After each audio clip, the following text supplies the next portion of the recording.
American बहू। आज की कहानी अमेरिका से शुरू होती है क्योंकि एली अमेरिका में ही पली बढ़ी। उसे हिंदुस्तान के बारे में कुछ भी नहीं पता था। वहीं उसके माँ बाप जो भारतीय थे वो उसकी शादी भारत में करना चाहते थे। एली की माँ कहती है, हम एली को भारत लेकर कभी नहीं गए हैं। मैं चाहती हूँ कि उसे भी हमारे कल्चर के बारे में पता चले। सही कह रही हो। वक्त की कमी के कारण हम लोग हमेशा अपने काम में लगे रहे हैं, लेकिन बेटी को पूरा अमेरिकन बना दिया। क्या करते, लेकिन अभी भी देर नहीं हुई है। हम इसे भारत ले चलते हैं। हाँ चलो, मैं आज ही उससे बात कर लेता हूँ। पिता एली के कमरे में जाते हैं। बेटा एली, हम भारत जा रहे हैं, सामान पैक कर लो। नो पापा, वो पुअर कंट्री है, तभी तो हम यहाँ आए थे ना। अब हम वहाँ क्या करने जा रहे हैं? अरे नहीं नहीं बेटा, भारत तो बहुत तरक्की कर रहा है। तुम तो कुछ भी नहीं जानती हो भारत के बारे में, इसीलिए हम तुम्हें वहाँ ले जा रहे हैं। वही तो हम लोगों का देश है। नो पापा, वो मेरा देश नहीं है। मैं यहाँ पैदा हुई पली बड़ी, मैं वहाँ क्यों जाऊँ? लेकिन माता पिता के सामने एली की एक नहीं चलती और उसे भारत आना पड़ता है। वाओ मॉम, ये तो बहुत प्यारी कंट्री है। मुझे यहाँ पहले क्यों नहीं लेकर आए? बेटा, हम पैसे कमाने और घर बनाने में व्यस्त थे, लेकिन कहते हैं ना, जब जागे तब सवेरा। अब बता, कैसा लगा भारत? एली को भारत बहुत सुंदर लगता है। वो चाहती है कि वो यहीं रह जाए।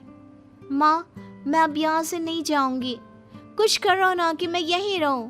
मैं यहाँ जॉब करूंगी। बेटा, वैसे भी हम यहाँ तेरी शादी के लिए लड़का देखने आए थे। तेरी शादी करा कर ही जाएंगे।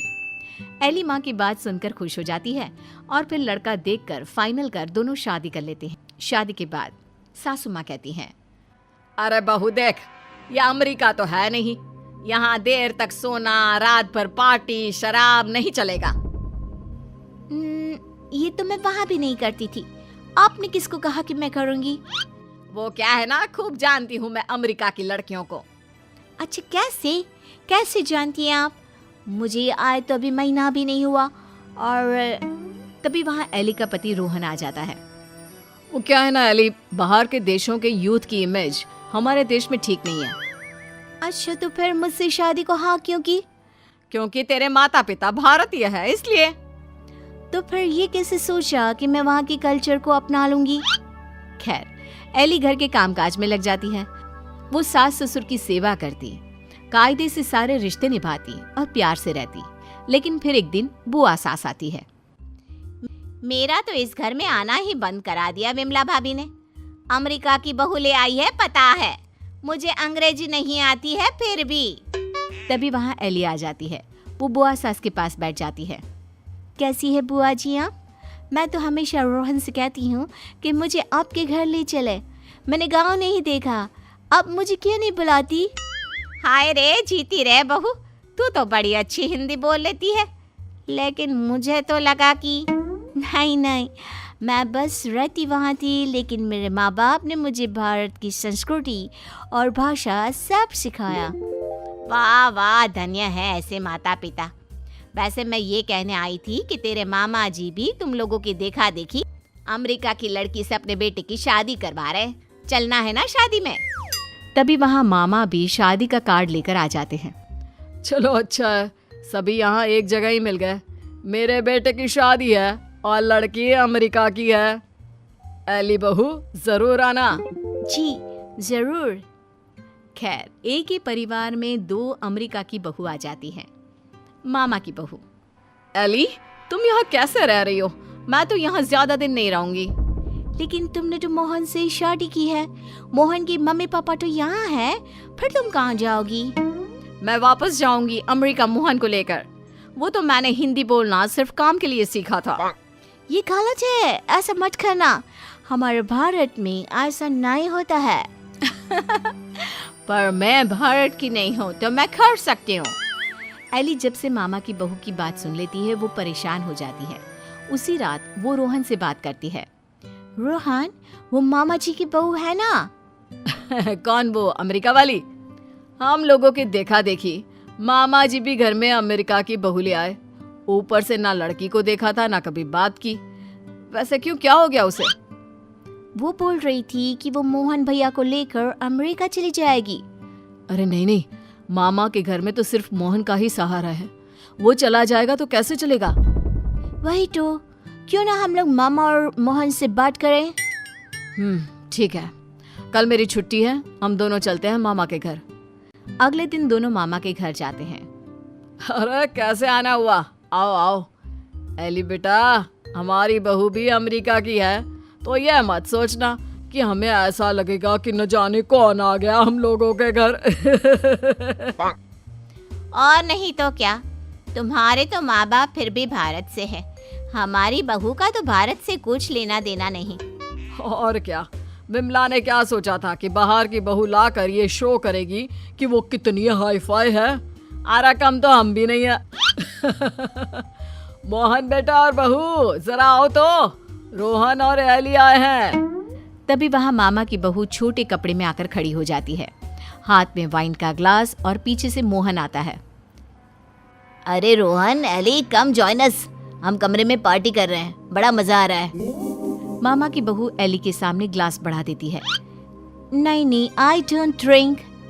यार मोहन, तू दिन में कब से पीने लगा? अरे यार, जब से अमेरिका में शादी हुई है। वैसे भाभी तो लग रहा है जैसे भारत की किसी गांव की हो। हाँ, हम उसी में खुश है। वो क्या है ना, पढ़ी लिखी लड़की परिवार के लिए अच्छी होती है। हाँ, लेकिन हमारी वाली ने तो भारत में ही हमें अमेरिका दिखा दिया है।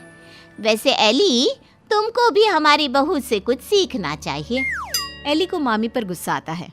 जरूर मामी, मैं सीख लेती, लेकिन आपकी बहू तो यहाँ है ही नहीं। वो जाने वाली है ना अमेरिका वापस, वो भी मोहन को लेकर। आप लोगों से वो परेशान है, कह रही थी वो किसी भी कीमत में सास ससुर के साथ नहीं रहेगी। खैर, हम लोग आपको सिर्फ बताने आए थे, अब ये आपके घर का मामला है, आप ही देखो। ये बोलकर एली जाने के लिए रोहन के साथ खड़ी होती है कि अरे एली बेटा, ये क्या कह रही हो?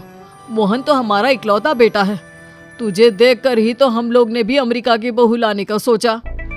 सॉरी मामी, मामा, अमेरिका की मैं ज़रूर हूँ, लेकिन मेरी जड़ें भारत की हैं। अमेरिका की बहू चाहिए तो वहाँ का कल्चर भी साथ आएगा ना। चलिए रोहन। दुर्गा नदी के किनारे बसा एक गांव फूलपुर। गांव में कुछ 100-150 लोग रहते थे। अंजलि, जो कि पास ही के जिले में रहती थी और 12वीं पास कर चुकी थी, उसके पिताजी ने बेटी को जल्दी विदा करने के लिए उसकी शादी फूलपुर गांव के मुकेश से करवा दी थी।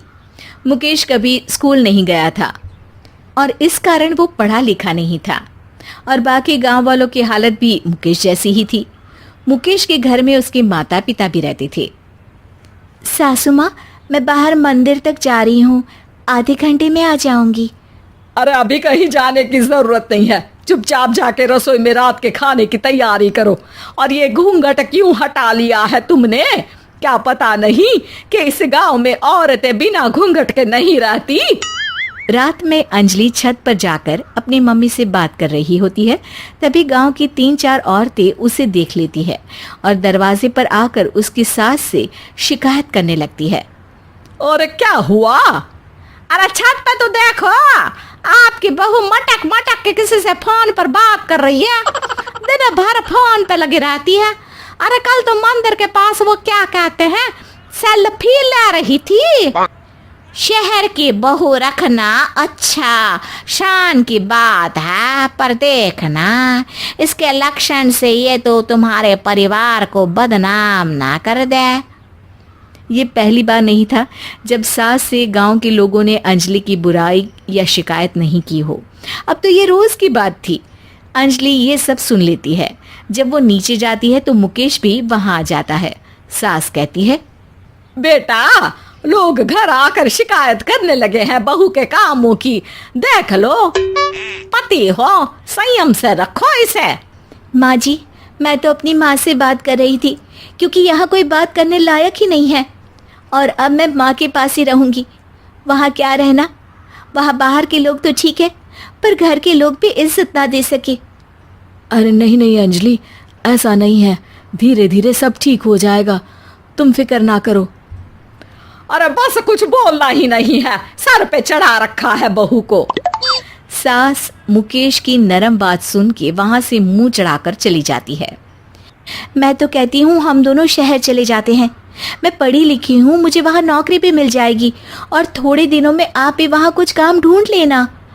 अरे नहीं नहीं अंजलि, हम यहाँ ना गांव का खेत, माँ पिताजी को छोड़कर शहर नहीं जा सकते। माँ पिताजी को कैसा लगेगा और गांव वाले क्या सोचेंगे।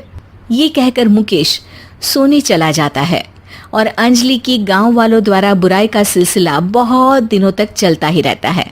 लेकिन अंजलि गुस्सा ना दिखाते हुए समझदारी से काम लेती है। बारिश का मौसम चालू हो जाता है। जोरदार बारिश से पूरे गांव में हाहाकार मच जाता है। दुर्गा नदी में बाढ़ आ जाती है और बाढ़ का पानी पूरे गांव की फसल तबाह कर देता है। फसल की ये हालत देखकर गांव वाले निराश हो जाते हैं और बात तो यहाँ तक पहुँच जाती है कि कुछ लोग तो अंजलि को इस सब का दोषी ठहरा देते हैं। अरे पूरी फसल तबाह हो गई, पता नहीं किसकी नजर लग गई है। अरे जब से चौधरी परिवार में ये शहर की बहू आई है ना, तब से ही गांव की शांति चली गई है। इसके कर्म कांड से माँ दुर्गा नदी भी खुश नहीं है। ये सब सुनकर बेचारी अंजलि रोते हुए अपने घर चली जाती है। कुछ दिन बाद सभी गांव वाले अपनी फसल का मुआवजा लेकर अपने अपने घर आते हैं। मुकेश भी 1500 लेकर आता है। अंजलि को जब पासबुक दिखाता है तो अंजलि हैरान हो जाती है। अरे ये पासबुक में तो उन्होंने 4000 की एंट्री करी है और आपको सिर्फ 1500 दिए। सच में? अरे वो सरकारी अफसर आपको बेवकूफ बना रहे हैं। सरकार की तरफ से हमें 4000 मिले हैं, लेकिन बाकी का सारा पैसा खुद ही खा रहे हैं। आप लोग के अनपढ़ होने का फायदा उठा रहे हैं। ये सब सुनकर मुकेश परेशान हो जाता है, लेकिन अंजलि उसे हिम्मत से काम लेने को कहती है और सुबह होते ही मुकेश को पंचायत कार्यालय ले जाती है और साथ में गांव के और लोगों को भी। आप सरकारी बाबू क्या गांव के लोगों को बेवकूफ समझते हैं? आपको क्या लगता है ये पढ़े लिखे नहीं है तो आप कुछ भी मनमानी करेंगे? ये बेचारे दिन रात इतनी मेहनत करते हैं, ये हमारे अन्नदाता हैं और आप इनके साथ ऐसा धोखा करते हैं। अरे क्या बके जा रही है ये लड़की, किस धोखे की बात कर रही है? अपने कांड करके नदी माँ को नाराज करके हमारा नुकसान करके इसे चैन नहीं मिला क्या? सरपंच जी, इन सरकारी बाबू ने मुझे बेवकूफ बनाया है और मेरे हिस्से के पैसे खुद चट कर गए। बस ये सुनते ही सरपंच वहां से दुम दबाकर भाग जाता है। पता चलता है कि जनपद अधिकारियों ने गांव के सरपंच के साथ मिलकर सबके साथ धोखा किया है। सब लोगों का विरोध शुरू हो जाता है और आखिर में अधिकारी सब गांव वालों के हिस्सों के बचे हुए पैसे उन्हें लौटा देते हैं और कई दिन तक सरपंच गांव में लौटता ही नहीं। अंजलि, तुम नहीं होती तो हम गांव वालों को तो पता ही नहीं चलता कि ये हमें हर बार बेवकूफ बनाते हैं। हाँ हाँ अंजलि बेटी, हमें माफ कर दो। हम सब तुम्हें बुरा भला कहते रहे, लेकिन तुमने ही आज हमें बेवकूफ बनाने से बचाया है।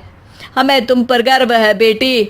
अब समझ आया कि सरपंच तुमसे नहीं, तुम्हारे पढ़े लिखे होने से नफरत करता था। क्यों ना इस बार हम अंजलि को ही सरपंच पद के लिए चुन ले?